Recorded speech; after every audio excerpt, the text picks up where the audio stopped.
Hello, everybody. Welcome to Uncommon Analysis. Today, I wanted to take a few minutes to talk about the interview on Face the Nation over the weekend with J.D. Vance and Margaret Brennan. They went through a lot. It was about a 20-minute interview, and a couple things were very obvious right out of the gate. One, J.D. Vance is an incredibly smart person and way smarter than Margaret Brennan. Unsurprisingly, Margaret Brennan took the left stand on just about everything, furrowed her brow, was very combative, which is fine. I mean, she's a news anchor. I don't have a problem with that in and of itself.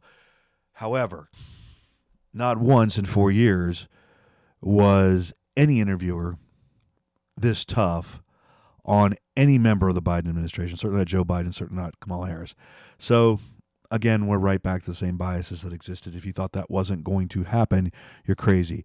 If they had been this tough on Joe Biden from the start, Joe Biden would have been seen for the mental incompetent he was, and we would have never had the 4 years of failure we have had to endure. Now, so, needless to say, they were interviewed.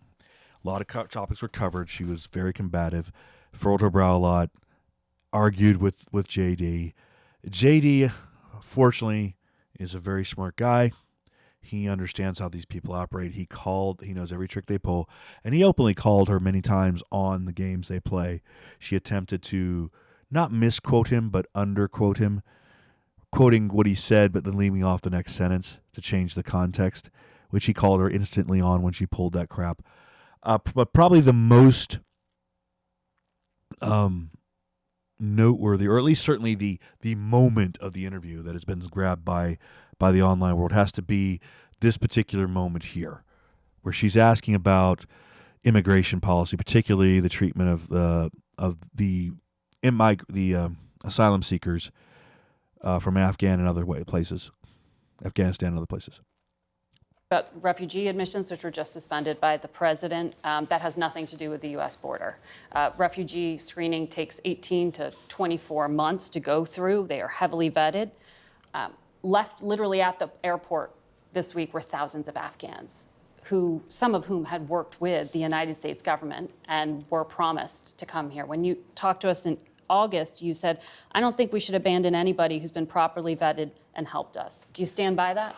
Well, Margaret, I don't agree that all these immigrants or all these refugees have been properly vetted. In fact, we know that there are cases of people who allegedly were properly vetted and then were literally planning terrorist attacks on our country. That happened during the campaign, if you may remember. So clearly not all of these foreign nationals but there are have been properly 30,000 vetted. people in the pipeline, Afghan refugees. But my primary Do you stand by concern it? as the vice president, Margaret, is to look after the American people. And now that So we no. know that we have vetting problems with a lot of these refugee programs, we absolutely cannot unleash thousands of unvetted people into our country. These It's people are not vetted. good.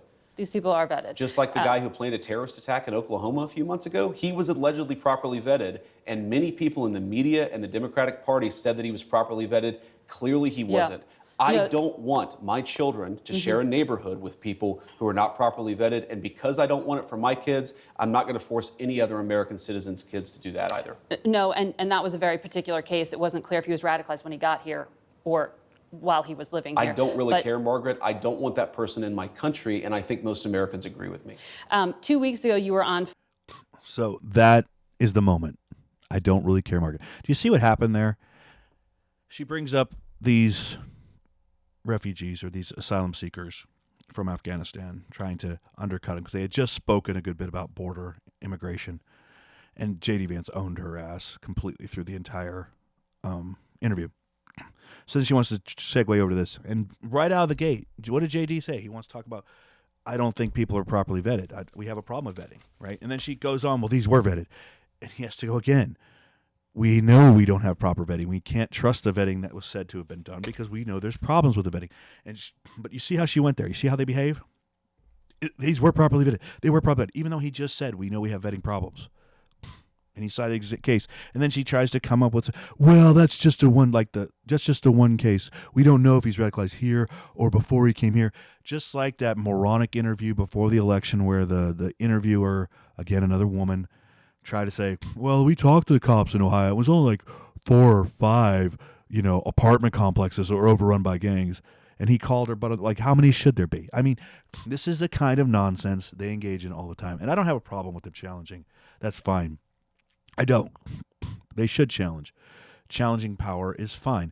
The problem I have is, as you can see, find any interview with Biden or Harris over the last 4 years remotely had a tone of this one. Remotely. Find me one. Even the so-called hard interviews that the left complained about were so softball that they faced. They were so softball.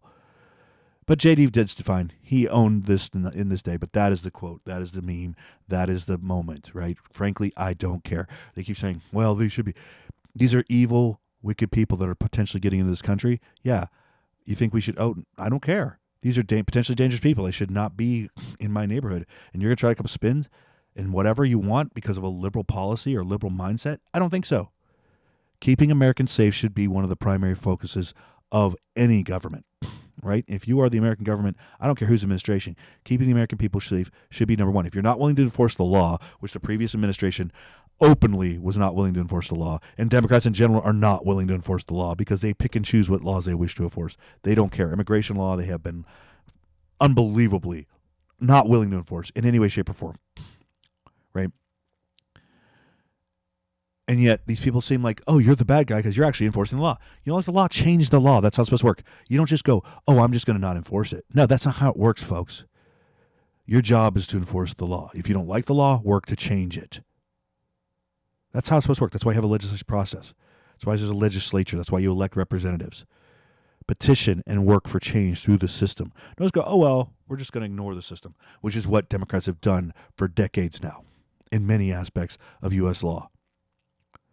Many aspects, particularly when it comes to integration in the last, at least the last 10 years or more, they have been completely outside any sense of reality. They're lost. They're not anyone you can win with logic because they're not reasonable people. But anyway, if you haven't seen this interview, I would recommend go do it. It's about 20 minutes long. JD lays out very articulate about everything that's going on. Margaret tries her best to get a gotcha moment, but she can't do it, and he absolutely owned it. So anyway, thanks, guys. Hope you have a great one. That's all I got for today. And if you like this video, please like, subscribe, and share, or leave a comment. Thanks, guys. Talk to you later. I'm out.